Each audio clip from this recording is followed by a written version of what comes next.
자존심을 극복한 마리아라는 제목으로 말씀을 전합니다. 한 청년이 있었습니다. 그는 늘 사람들과 비교하며 스스로를 괴롭혔습니다.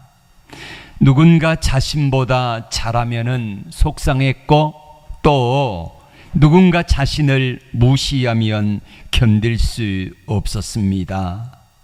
그러던 어느 날 예배를 드리면서 말씀을 묵상하다가 깨달았습니다. 하나님이 나를 만드셨다고 하면은 나는 충분히 하나님의 사랑받는 존재인데 왜 내가 자존심 상하게 하고 상해하고 왜 이렇게 나를 자책할까 하면서 나를 세우기 시작했습니다. 자존심은 내가 나를 세우는 힘이지요. 그래서 그 힘은 언제나 불안합니다. 그러나 자존감은 하나님이 나를 인정해 주시고 세워주시는 능력이지요. 내가 조금 부족하고 모자랄지라도 하나님이 나를 사랑하신다 말해 주시면 나는 괜찮습니다. 물동이에다가 물을 길어 나르는 한 사람이 있었습니다. 항아리 2개를 가지고 물을 길어 나르는데 한 항아리는 온전했고 다른 항아리는 금이 갔어요. 그래서 금이 간 항아리에다 물을 가득 채워가지고 집에까지 오면은 절반쯤은 길에 새버리는 겁니다.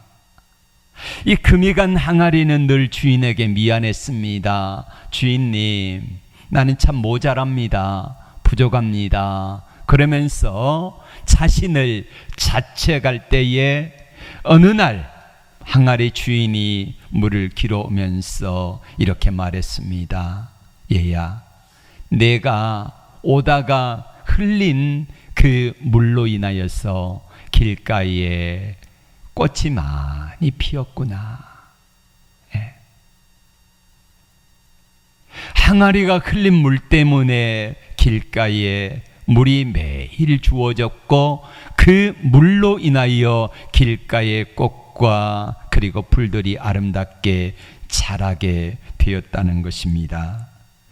하나님은요, 우리의 성공이나 완벽함 때문에 우리를 사랑한 분이 아니십니다. 우리를 지으셨고 구속하셨고 지금도 사랑하십니다. 이사야 43장 4절에 말씀합니다. 내가 너를 보배롭고 존귀하게 여기며 너를 사랑하였습니다. 예수님이 갈릴리 가나에 혼인잔치에 가족들과 참석하셨습니다. 그런데 그 혼인잔치에 포도주가 떨어진 겁니다. 그러자 예수님의 모친 마리아가 예수님에게 이야기를 합니다. 포도주가 모자란다. 그때 예수님 뭐라고 말씀합니까? 여자여, 나와 무슨 상관이 있습니까? 내 때가 아직 이르지 않았습니다. 이렇게 말을 해요. 여자여, 나와 무슨 상관이 있습니까? 어머니한테 좀 공손하게 말하면 안 됩니까? 그런데 예수님의 모친 마리아의 마음을, 자존심을 너무 상하게 하는 거예요. 그때 모친 마리아가 어떡합니까? 에이, 속상해. 이러지 않고요, 종들에게 이렇게 말합니다. 예수님이 무엇을 말씀하시든지 시키는 대로 해라. 그랬더니 예수님이 모친 마리아의 청을 못 이기는 척 들어주세요. 종들에게 말합니다. 물을 떠다가 항아리에 채우라. 그래서 아구까지 채웠습니다. 예수님이 다시 종들에게 말합니다. 이제는 떠서 연회장에 갖다 주어라. 그랬더니 연회장이 물로 된 포도주를 맛보고 이렇게 말합니다. 어디서 이렇게 좋은 포도주를 이제야 내왔느냐. 그래서 잔치의 분위기가 행복해졌다. 이게 오늘 성경의 이야기입니다. 저는 모친 마리아의 자존심 상한 이야기를 좀 오늘 해보고자 합니다. 예수님이 어머니에게 여자여 나와 무슨 상관이 있나이까 내 때가 이르지 아니하였나이다 하면서 어머니의 자존심을 팍 상하게 해요. 누가 보고 있어요? 종들도 보고 있고 제자들도 보고 있고 다 보고 있는 상황 가운데 어머니의 자존심을 상하게 한 겁니다. 좀 멀리 모시고 가가지고 어머니 아직 내 때가 이르지 않았으니 조금만 참아주세요 이렇게 하면은 오직 좋아요. 여러분 아무리 엄마라도요 아들이 그렇게 말하면은 자존심 상합니다. 속상해요. 여러분 엄마 아버지한테 가끔 자녀들이 툭 던진 말 한마디가 얼마나 힘들게 하는지 모르시죠? 어머니는 늘 그 자리에서 자식들의 투정 다 받아주고 그거를 인정해주고 어머니는 그래도 되는 줄 아는데 아니라는 겁니다. 모친 마리아도 자존심이 상해요. 속상해요.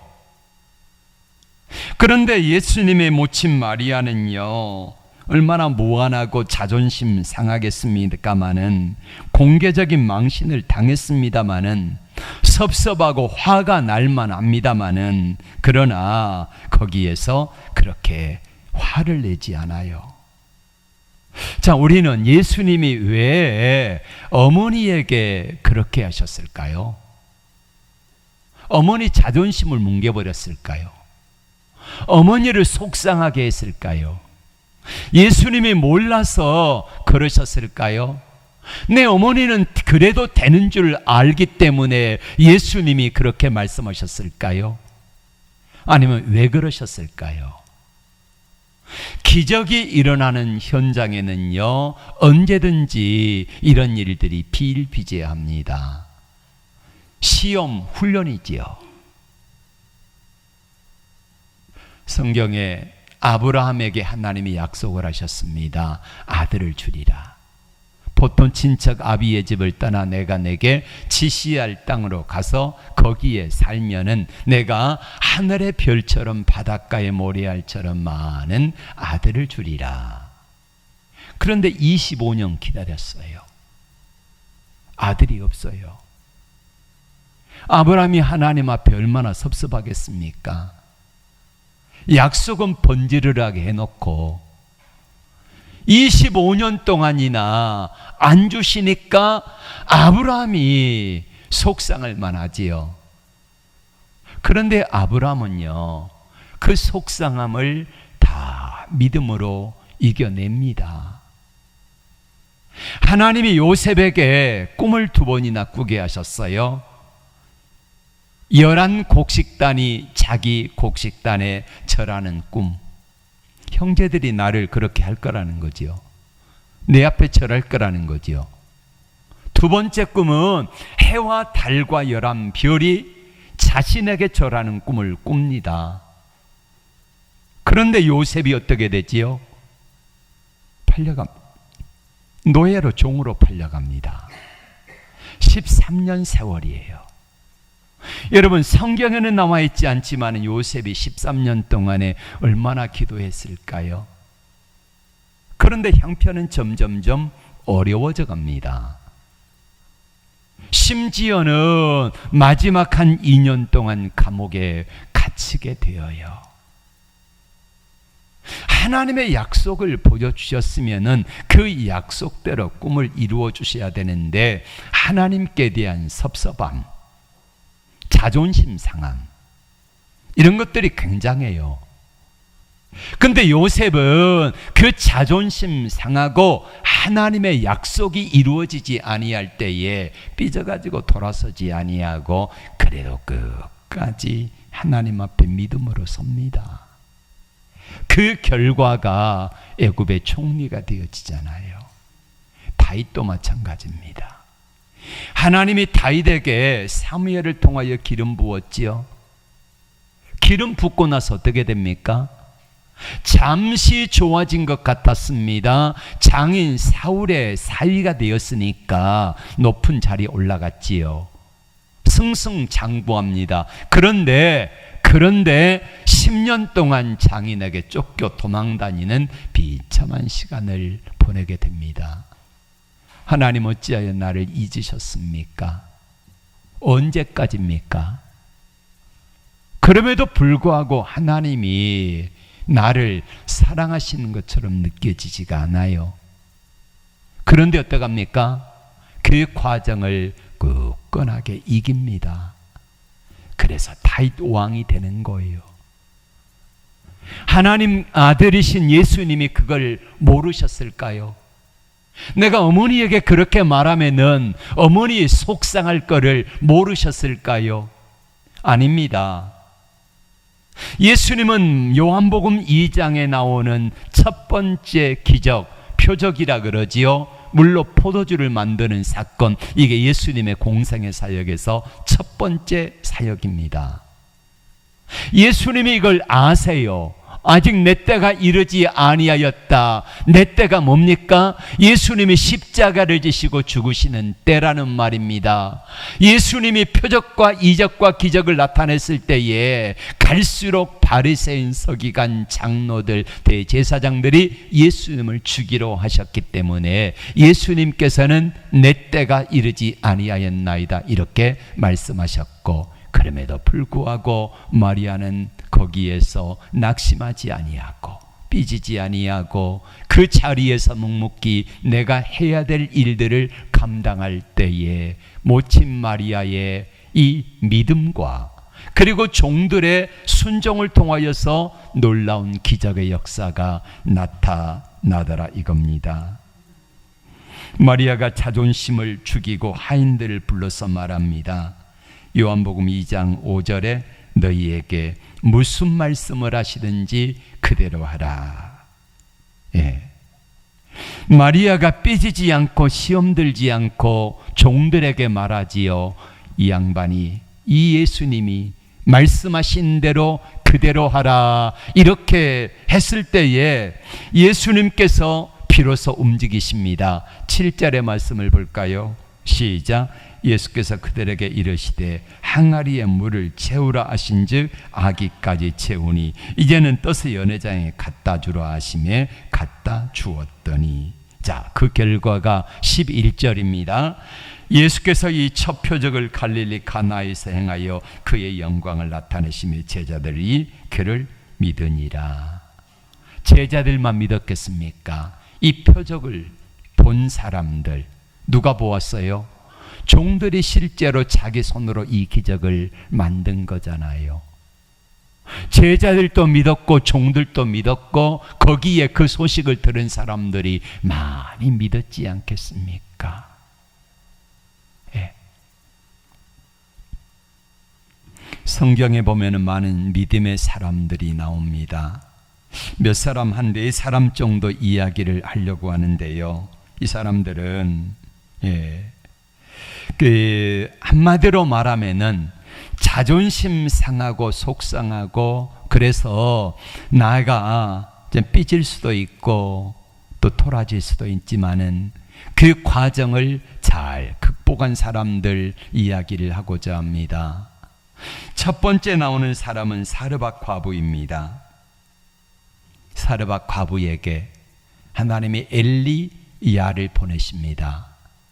엘리야를 보내가지고 뭐라고 말씀하십니까? 내가 섬기는 하나님이 말씀하시되 내가 먼저 나를 위하여 떡을 만들고 다음에 너를 위하여 만들어 먹으면은 내가 섬긴 하나님이 말씀하신 대로 너희 가정에 기근이 없으리라 이렇게 말씀하십니다.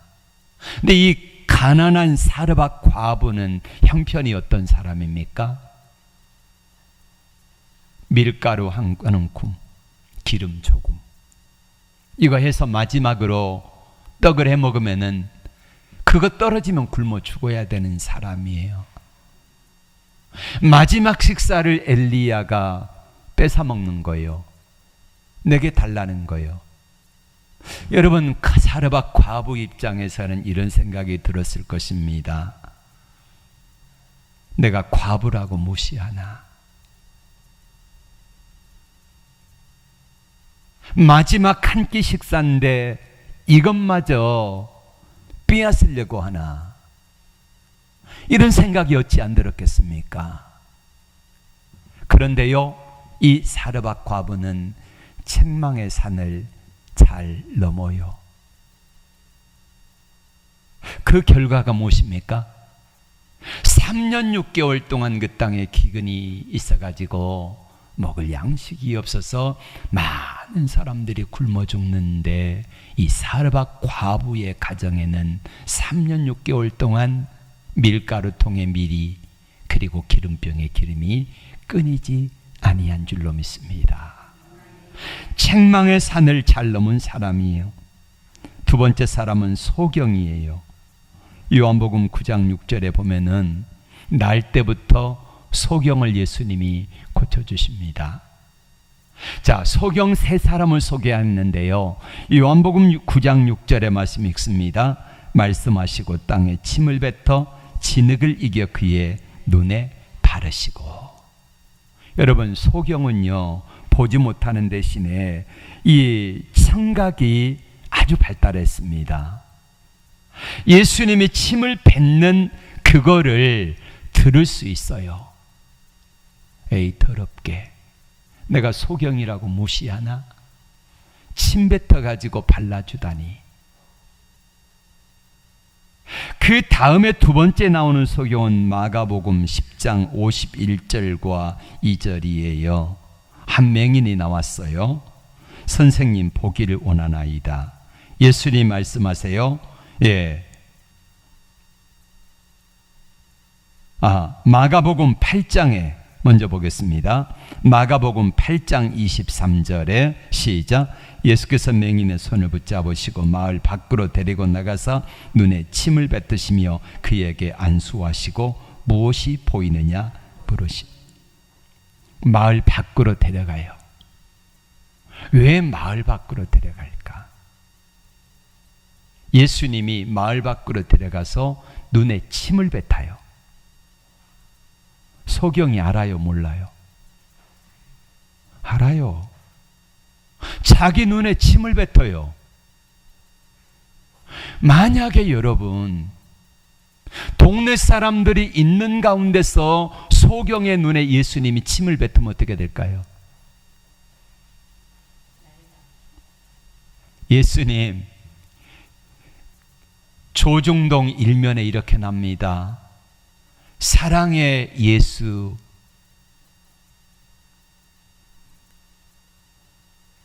소경을 우리로 말하면 뭐라 그러죠? 네.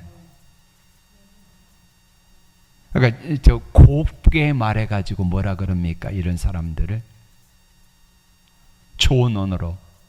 네. 소외된 자? 소외된 자의 눈에 침을 뱉다. 진짜 사랑의 선지자인가 가짜인가 이래가지고 조중동 3면에 났을, 1면에 대문짝만하게 났을 거예요. 네. 그래서 예수님은 이 사람의 믿음을 시험하시는 거예요. 자기 눈에 예수님이 침을 뱉을 때에 이 인간이 지금 나에게 뭐하고 있어? 소경이라 나를 무시해? 그러면서 어떤 사람은요, 예수님을 잡아가지고 한 대 쳤을 거예요. 근데 이 사람은 그렇게 해요, 안 해요? 안 해요. 그러니까 예수님은 이 사람이 그만한 믿음이 있는 것을 아시는 거예요. 이 사람의 믿음을 테스트도 하고 그러면서 이 사람에게 침을 뱉었을 때에 이 사람이 어떻게 나오는가를 보고자 하신 거지요.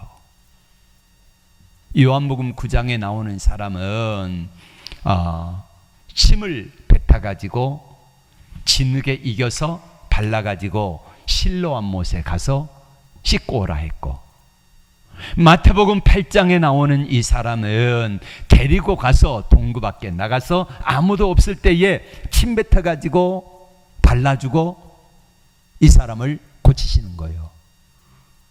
그런데 마가복음 10장에 나오는 사람에게는요, 소경 거지 바디메오인데 이 사람은 그렇게 하지 않아요. 자, 눈을 뜨시고요. 네. 그렇게 하지 않으세요.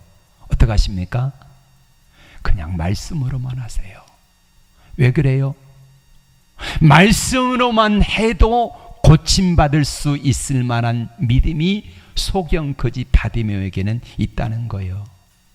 그러니까 예수님의 역사가 나타나는 믿음도요, 각 단계마다 다르더라 이 말이에요. 믿음의 수준 따라 다르게 역사하시더라 이겁니다. 세 번째로 가나안 여인입니다. 이 여인은 가나안 여인이라 공개적으로 무시를 당한 사람이에요. 예수님이 가나안 땅은 어디냐면요, 지금의 두로와 시돈 지역입니다. 위쪽이에요. 그러니까 이방 땅이지요. 예수님이 그 지역을 가가지고 전도하시다가 한 여인을 만났는데 이 여인이 예수님 앞에 나와가지고 소리를 지르며 주 다윗의 자손이여 나를 불쌍히 여기소서 합니다. 소리 지르잖아요. 내 딸이 귀신 들렸나이다. 내 딸이 흉악한 귀신 들렸으니 내 딸을 좀 고쳐주세요 해요. 그럼 얼마나 불쌍합니까? 딸이 귀신 들려 고생한다고 하는데 예수님이 사랑의 하나님이라고 하면 고쳐주셔야지요. 그런데요, 예수님 어떻게 나와요? 마태복음 15장 23절 볼까요? 예수는 한 말씀도 대답하지 아니하시니. 오죽하면 뒤에서 제자들이 이렇게 말합니다. 이 여인이 소리 지르니 좀 어떻게 해서 보내주세요. 그랬더니 두 번째 공개적으로 무시를 합니다. 뭐라고 말합니까? 24절 예수께서 대답하여 이르시되 나는 이스라엘 집에 잃어버린 양에는 다른 데로 보내심을 받지 아니하였노라. 이방인이라는 거예요. 이방인이라고 무시해요. 첫 번째 무시는 모른 채 하고 무시하고, 두 번째로는 이방인이라고 무시하고, 세 번째 또 무시하는데, 자, 이 여인이 뭐라고 합니까? 자, 25절 시작. 여자가 와서 예수께 절하며 이르되 주여 저를 도우소서. 대답하여 이르시되 자녀의 떡을 취하여 개들에게 던짐이 마땅하지 아니하도다. 개 취급을 하잖아요. 첫 번째 무시, 두 번째 이방인이라고 무시, 세 번째 개 같은 여인이다. 이 정도 나오면은 대부분의 사람들은요 쌍하고 돌아서지요. 예. 내 더러워서 고침 안 받는다. 그런데 이 여인은요 그 책망의 산을요 못하게 넘어요. 어떻게 넘습니까? 이 여인의 고백을 들어보겠습니다. 25절 6절 여자가 와서 예수께 절하며 이르되 주여 27절 시작. 여자가 이르되 주여 올소이다마는 개들도 제 주인의 상에서 떨어지는 부스러기를 먹나이다 아니. 예, 나 개 맞습니다. 당신들이 개라고 취급하는 이방 여인입니다. 나 맞아요. 그런데요, 개들도 주인의 상에서 떨어지는 부스러기를 먹습니다. 그러니 나를 좀 불쌍히 여겨주세요 합니다. 그 다음 절을 볼까요? 이해라는 말이 무슨 말일까요? 이 여인이 3번이나 공개적으로 무시를 당하고 계취급을 당해도 굴하지 아니하고 포기하지 아니하고 꿋꿋하게 주님 앞에 매달리는 믿음을 보시고 라는 말이에요. 이에 예수께서 대답하여 이르시되 여자여 내 믿음이 크도다 내 소원대로 되리라 하시니 그때로부터 그의 딸이 나으니라. 아멘. 마지막 4번째는요, 우리가 몇 달 동안 배웠던 나만 장군 이야기입니다. 나만 장군이 문둥병에 걸려가지고 엘리사에게 왔습니다. 자, 올 때에 이 나만 장군은 아람 나라의 2인자예요. 여러분, 우리나라에 중국의 2인자가 오면 어떡합니까? 중국의 2인자가 오면은 깍듯하게 대접하잖아요. 그런데 엘리사가 이 나만 장군을 무시해요. 어떡합니까? 자기가 직접 나오지도 않고 사환 게하시를 시켜가지고 이렇게 말합니다. 요단강에 가서 7번 몸을 잠그면은 깨끗하여질 거라 말씀하십니다. 이거예요. 그 속 들어가 버려요. 여러분, 그 상황 속에서 나만 장군이 어떡합니까? 나만이 공개적으로 무시를 당한 거잖아요. 자기 신분이 있는데, 자기 체면이 있는데, 나를 그렇게 무시하는 것을 보고 나만 장군이 어떡하지요? 화가 나가지고요, 돌아가려고 합니다. 그리고 가자 하고 가는데 조금 갔는지 성경은 이야기하지 않으니까 가다가 내가 온 목적이 뭐지요? 병 고치러 왔잖아요. 여러분, 이 시간에 왜 주님께 나왔습니까? 말씀 들으러 왔잖아요. 예배드리러 왔잖아요. 그럼 하나님의 말씀을 듣고 내가 예배드리며 가는 것은 최고의 오늘 하루 보낸 거 맞지요? 나만 장군이 온 목적이 와서 병 고치러 왔으니까 병 고치러 왔는데 저 선지자가 와가지고 내 생각에는 엘리사가 와가지고 환부에 손을 얹고 여호와의 이름을 부르며 기도하고 안수해 줄 줄 알았는데 그게 아니고 그냥 사환 게하시를 통해서 한마디 던지고 가니까 내가 무시당하는 것 같아가지고 속상한 거예요. 나만 입장에서는 그럴 수 있지요. 얼마든지요. 화가 날 만해요. 그때에 돌아가려고 하는 이 나만 장군을 붙잡는 자기 밑에 부하들이 있습니다. 내 아버지여 이래요. 내 아버지요. 그만큼 존중한다는 거지요. 그러니까 말할 때에 내 아버지요 이러니까 나만 장군이요 좀 마음이 가라앉아요. 나만 장군이 화가 나가지고 씩씩대 있는데 아니 저게 장군마저 병 고치러 왔으면 저거 하나 못 참아? 그럼 어떻게 되겠습니까? 더 성질나지요. 근데 이 종들이 말합니다. 내 아버지요 하고 공손하게 충분히 당신의 마음 이해합니다. 이거지요. 그러면서 말합니다. 자, 저 선지자가 내 아버지한테 어려운 일 시켰습니까? 이거 쉬운 일입니까? 쉬운 일이지. 아니 쉬운 일도 못합니까? 그러니까 그 말이 맞아요. 그렇게 해서 순종했더니 나만 장군이 살이 어린아이와 같이 깨끗하게 되었더라 이겁니다. 여러분, 왜 하나님께서는 기적의 현장 곳곳마다 사람의 그 자존심을 건들까요? 자존심을 떨어뜨려 놓고 그리고 하나님의 역사하실까요? 우리가 첫 번째 보았던 사람이 누구였지요? 첫 번째 보았던 사람? 예. 사르밧 과부, 두 번째 소경, 세 번째 가나안 여인, 네 번째 나만 장군. 모두가 다 보세요. 한결같이 어려운 책망의 산, 넘어야 될 고비들이 다 있다는 거고, 그 고비를 잘 넘을 때에 그 사람들에게 놀라운 축복이 주어지더라 이거예요. 왜 하나님이 그러실까? 왜 하나님이 그러실까? 믿음의 근육을 키우는 겁니다. 예. 믿음의 근육이 없으면은요, 건강하지 못해요.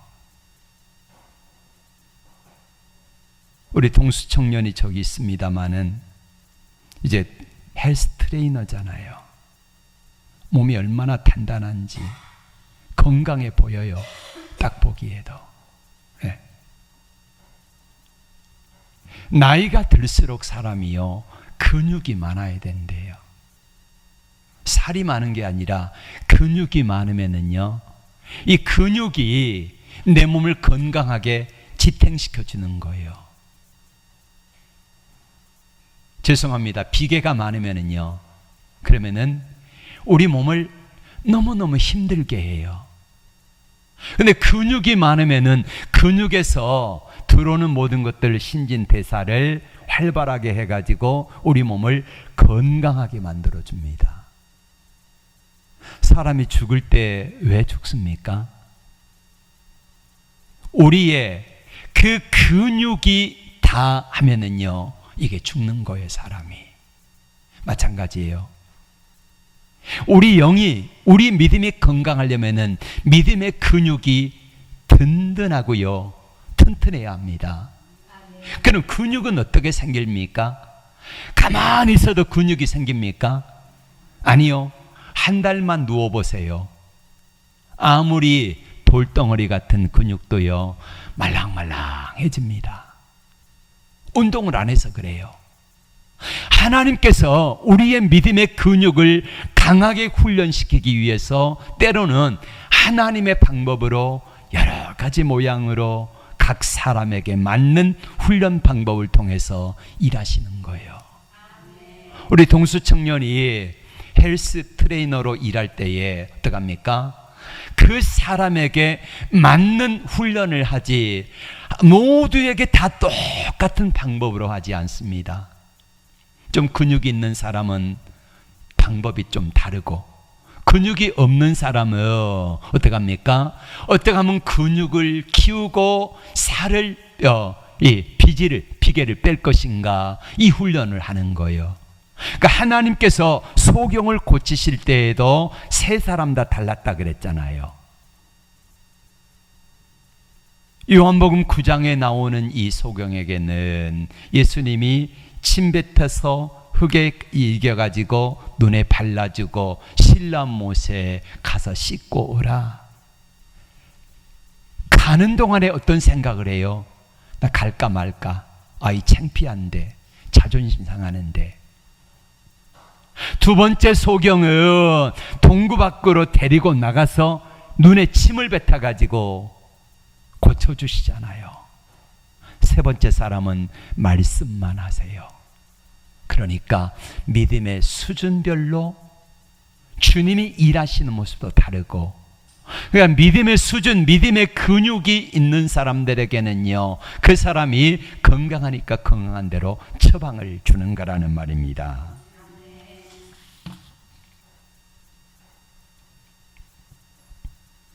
예수님이 유일하게 칭찬했던 두 사람이 나오는데, 자, 누가복음 4장 25절부터 읽겠습니다. 시작.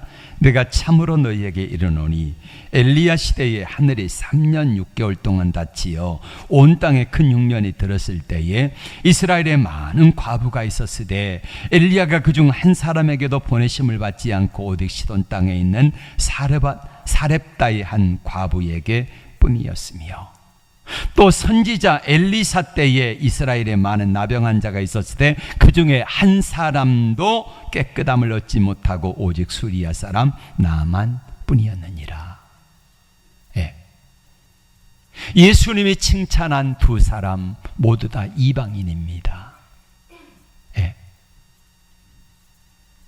책망의 산을 넘으려면 어떻게 해야 할까요? 우리가 책망의 산을 잘 넘고 믿음의 근육을 키우기 위해서는 어떻게 해야 될까? 따라합시다. 성령의 인도를 받으라. 성령님의 인도를 받으려면 어떻게 해야 될까요? 디모데전서 4장 5절에서 이렇게 말씀합니다. 하나님의 말씀과 기도로 거룩하여짐이라. 네. 아무리 건강한 사람도요, 안 먹으면 힘이 없어요. 안 먹으면. 저처럼 이렇게 말도 잘 안 나와요. 안 먹으니까. 네. 아무리 믿음 좋은 사람도요, 하나님의 말씀 읽지 않고 기도하지 않고 예배 드리지 않으면은요, 그 사람 믿음의 근육 금방 무너지고요. 자, 믿음의 근육이 무너지면 뭐가 옵니까? 병이 오지요. 어떤 병이 옵니까? 사단 마귀가 우리에게 다가옵니다. 그래서 우리를 넘어뜨리려고 해요.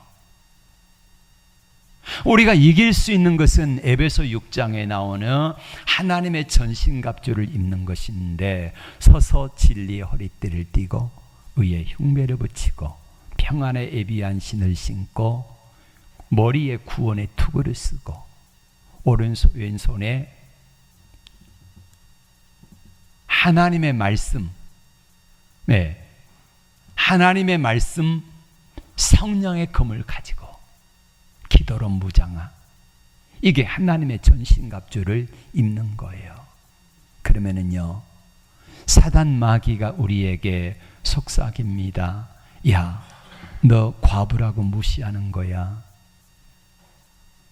이렇게 속삭일 때에 아니야, 그래도 나는 주님께 나갈래. 너 이방인이라고 무시하는 거야. 개 취급당하잖아.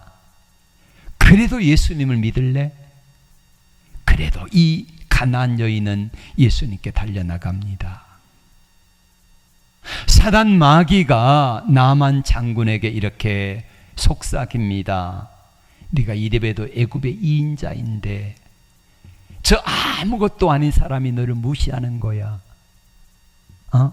너 당장 가가지고 군대 동원해서 이 나라 쓸어버려. 저 엘리사 죽여버려. 이런 마음을 들게 하지만은 성령 하나님께서 내 마음속에 이렇게 말씀하십니다. 아니야, 힘들고 어렵지, 속상하지, 그래도 한번 이겨보자. 그러면은요, 이길 수 있는 힘을 주세요. 믿음의 근육이 생기면은요, 누가 뭐라 그래도요, 이제는요 괜찮아져요. 이런 은혜가 있기를 주의 이름으로 축복합니다. 기도합니다. 하나님,